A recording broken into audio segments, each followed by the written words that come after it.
Everyone, myself Sunita Gehlot with new e-content topic for class BA Part 3rd, Paper 1, Home Science. The topic today we are discussing is emotional development, that is संवेगात्मक विकास. आज के हम इस topic में emotional जो development है उसके तहत हम इमोशन का अर्थ यानी मीनिंग ऑफ इमोशन और कुछ डेफिनेशंस, महत्व और कैरेक्टरिस्टिक्स को लेंगे. तो स्टार्ट करते हैं आज की चर्चा. पहला आता है meaning and definition of emotion, यानी संवेग का अर्थ. संवेग शब्द आंग्ल भाषा की इमोशन शब्द का हिंदी रूपांतर है. इमोशन शब्द की व्युत्पत्ति लैटिन भाषा के इमोवेयर नामक शब्द से हुई है, जिसका अर्थ है शरीर को हिला देना. इस प्रकार संवेग शरीर को हिलाने या उत्तेजित करने वाली प्रक्रिया है. संवेग मानव का विशिष्ट गुण है. यदि मानव एक और बुद्धि के आधार पर अपने प्राणी वर्ग में श्रेष्ठता स्थापित किए है तो उसका दूसरा महत्वपूर्ण गुण उसमें विभिन्न संवेगों का पाया जाना है. यद्यपि इन संवेगों को सीखने एवं प्रदर्शन के तरीके भिन्न भिन्न हो सकते हैं, किंतु संवेग का यह गुण देश, धर्म, संस्कृति से अप्रभावित रहते हुए सर्वत्र मानव संसार में व्याप्त है. कुछ मनोवैज्ञानिकों का मानना है कि संवेग एक चेतन अनुभव है जिसमें अनेक प्रकार की शारीरिक क्रियाएं सम्मिलित रहती हैं. मनोवैज्ञानिकों का विचार है कि शारीरिक क्रियाओं की चेतन अनुभूति को ही संवेग कहते हैं. संवेग को परिभाषित करते हुए वुडवर्थ ने लिखा है, संवेग प्राणी की उत्तेजित अथवा तीव्र अवस्था है. संवेग के समय प्राणी की यह उत्तेजित अथवा तीव्र अवस्था उसको कार्य करने के लिए प्रेरित करती है, मोटिवेट करती है. कार्यशीलता के कारण विभिन्न प्रकार के शारीरिक परिवर्तन होते हैं. प्राणी की मानसिक अवस्था, चेतन अनुभव एवं संवेग में होने वाले आंतरिक एवं बाह्य परिवर्तन दोनों को महत्व प्रदान किया गया है. इस प्रकार वुडवर्थ की दी गई संवेग की परिभाषा उचित प्रतीत होती है. यह स्पष्ट होता है कि संवेग का तात्पर्य उस मनः शारीरिक प्रक्रिया से है जिसमें व्यक्ति किसी मनोवैज्ञानिक या संवेगात्मक परिस्थिति का प्रत्यक्षीकरण कर उत्तेजित हो उठता है और उस उत्तेजित अवस्था का चेतन अनुभव करते ही उसमें आंतरिक एवं बाह्य शारीरिक परिवर्तन होने लगते हैं और वह संवेगात्मक व्यवहार करने लगता है. संवेगात्मक यानी भावनात्मक व्यवहार करने लगता है. संवेग वास्तव में भावनाओं के पूंजीभूत होते हैं, अर्थात जब व्यक्ति के अंदर किसी एक ही प्रकार के विचारों और भावनाओं की मात्रा का घनत्व बढ़ जाता है तो यह भाव विचार संवेग का रूप धारण कर लेते हैं और हमारे हावों भावों, क्रियाओं एवं शारीरिक अंगों के माध्यम से प्रदर्शित किया जाने लगता है. वास्तव में घनीभूत भावी व्यक्ति को उद्दीप्त एवं उत्तेजित करके संवेगों की ओर धकेल देते हैं. तो ये था संवेग यानी इमोशन का अर्थ. अब हम इस शब्द को और कुछ परिभाषाओं के साथ समझने का प्रयास करते हैं. संवेगों की परिभाषाएं. The emotions resemble the effective responses in that both represent general reaction attitudes of the organism and seem to have special biological significance for the organism.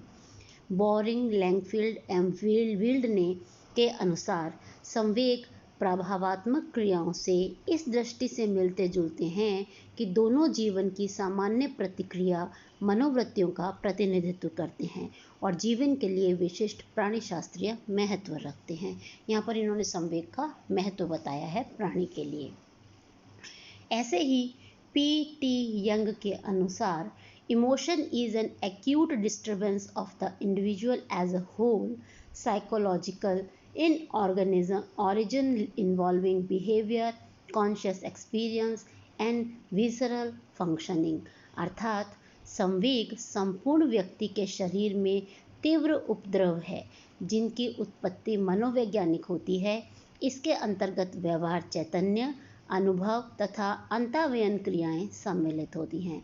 इन्होंने मानसिक प्रक्रिया का बताया कि जब मानसिक रूप से व्यक्ति उत्तेजित होता है तो उसके व्यवहार में, अनुभव में और जो क्रियाएं हैं उनमें परिवर्तन आने लगता है।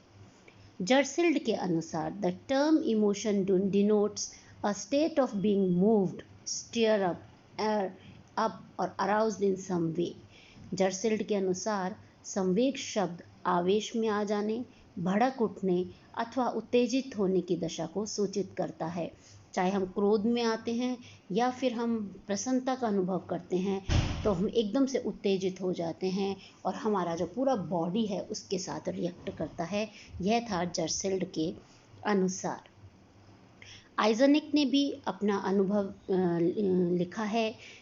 में लिखा है कि संवेग व्यावहारिक रूप से अनुभव के एक विशिष्ट वर्ग से संबंधित है। अधिकांश मनोवैज्ञानिकों के अनुसार संवेग एक जटिल अवस्था है जिसमें व्यक्ति किसी वस्तु या परिस्थिति को अधिक बढ़े हुए रूप में प्रत्यक्षीकरण करता है।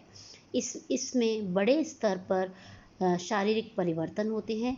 इसमें व्यक्ति का व्यवहार पहुंच या वापसी की ओर संगठित होता है तथा अनुभूत आकर्षण या विकर्षण की सूचना प्रदान करता है। जो आइजनिक हैं उन्होंने 1972 में अपने शोध के अनुसार अनुभव शेयर किया कि जो संवेग है एक ये बहुत जटिल अवस्था है जब वो एक ऐसी अवस्था है जिसका प्रत्यक्षीकरण जब होता है तो बढ़े हुए शरीर के साथ शारीरिक परिवर्तन होता है और ये शारीरिक परिवर्तन व्यक्ति के जो व्यवहार हैं उसके अंदर परिवर्तन लाते हैं। या तो वो उसकी पहुंच में आ जाता है या विड्रॉल कर लेता है, या तो उसको फेस करता है या विड्रॉल कर लेता है। इस तरह का अनुभव आकर्षण और विकर्षण दोनों की सूचना प्रदान करता है। संक्षेप में संवेग का तात्पर्य उस मनस शारीरिक प्रक्रिया से है जिसमें एक बालक किसी मनोवैज्ञानिक या संवेगात्मक परिस्थिति का प्रत्यक्षीकरण कर उत्तेजित हो उठता है।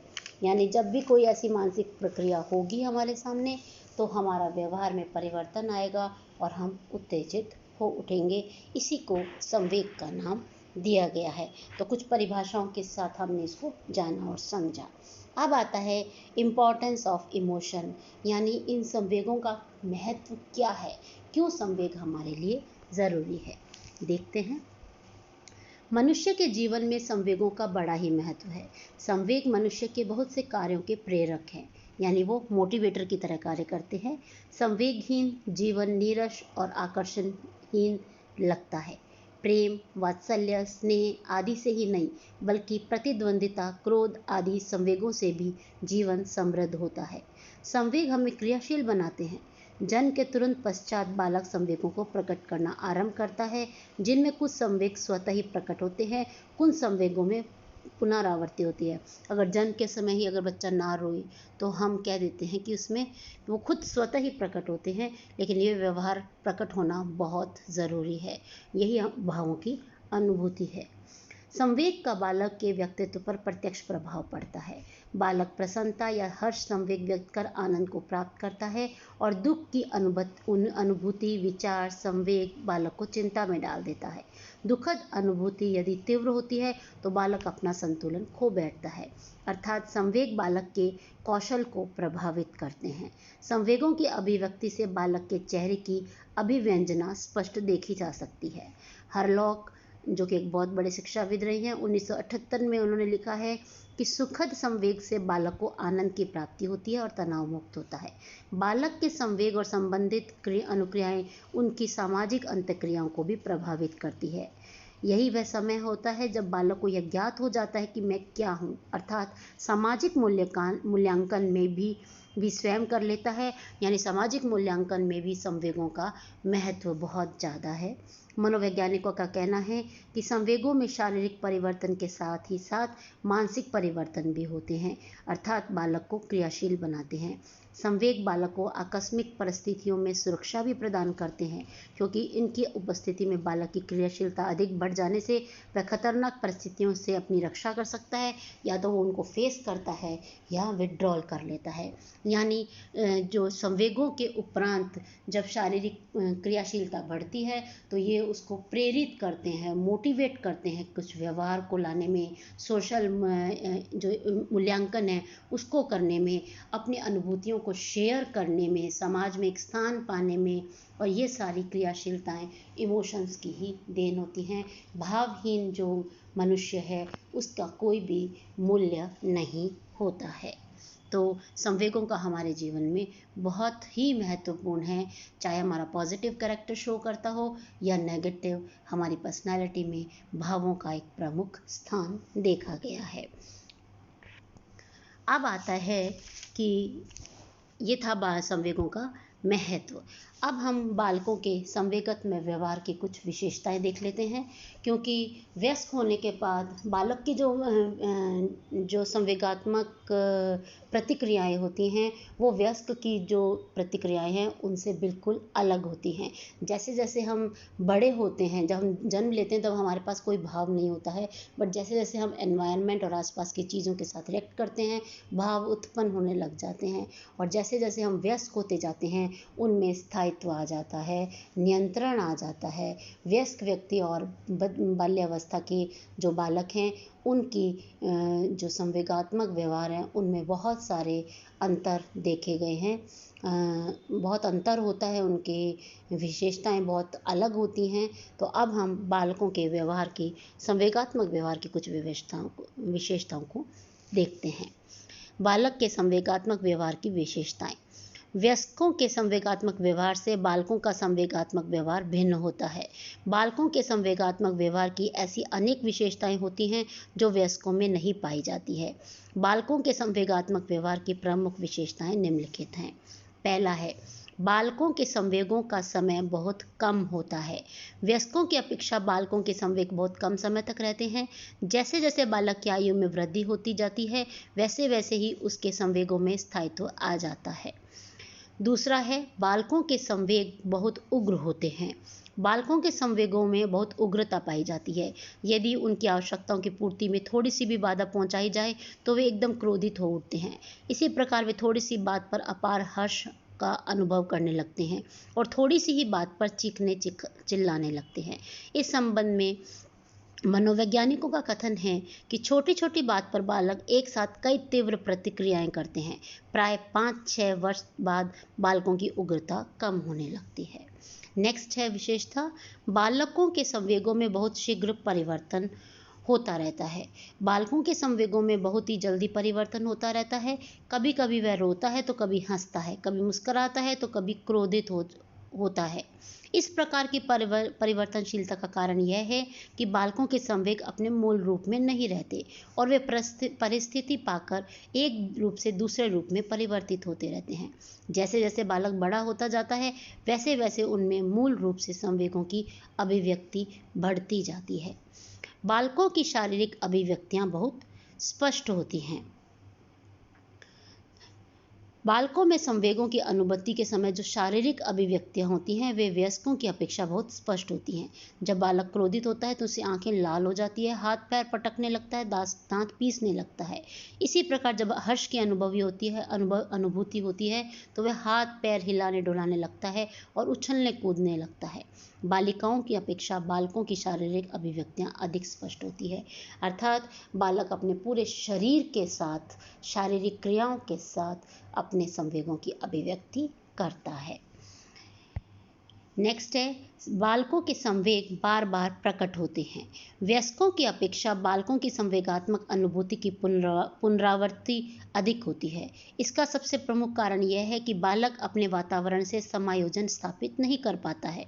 वे थोड़ी सी बात पर उत्तेजित हो जाते हैं, किंतु जैसे जैसे वे बड़े होते जाते हैं वैसे वैसे परिस्थिति को समझने लगते हैं और उत्तेजित होना कम कर देते हैं। बालकों के संवेगात्मक जो व्यवहार होते हैं वो वैयक्तिक होते हैं, यानी इंडिविजुअल डिफरेंसेस उनमें पाए जाते हैं। यदि विभिन्न बालकों के संवेगात्मक व्यवहार का तुलनात्मक अध्ययन किया जाए तो पता चलता है कि उनकी संवेगात्मक प्रतिक्रियाओं में पर्याप्त अंतर पाया जाता है। किसी एक संवेगात्मक परिस्थिति में विभिन्न बालक भिन्न भिन्न प्रकार से प्रतिक्रिया देते हैं। जैसे कि उदाहरण के रूप में हम ले सकते हैं कि अगर किसी बालक को एकदम भय की स्थिति का सामना करना पड़ता है तो एक बालक तो उस स्थान से भाग जाएगा यानी विड्रॉल करेगा, दूसरा बालक खड़े होकर वहीं पर रोने लग जाएगा। अगर तीसरे तरह का जो बालक होगा वो अगर कोई बड़ा खड़ा है उसके पास, चाहे माँ हो चाहे कोई और बड़ा, तो उसकी गोद में मुंह छिपाने की या उसके पीछे छिप जाने वाली प्रतिक्रिया को शो करता है।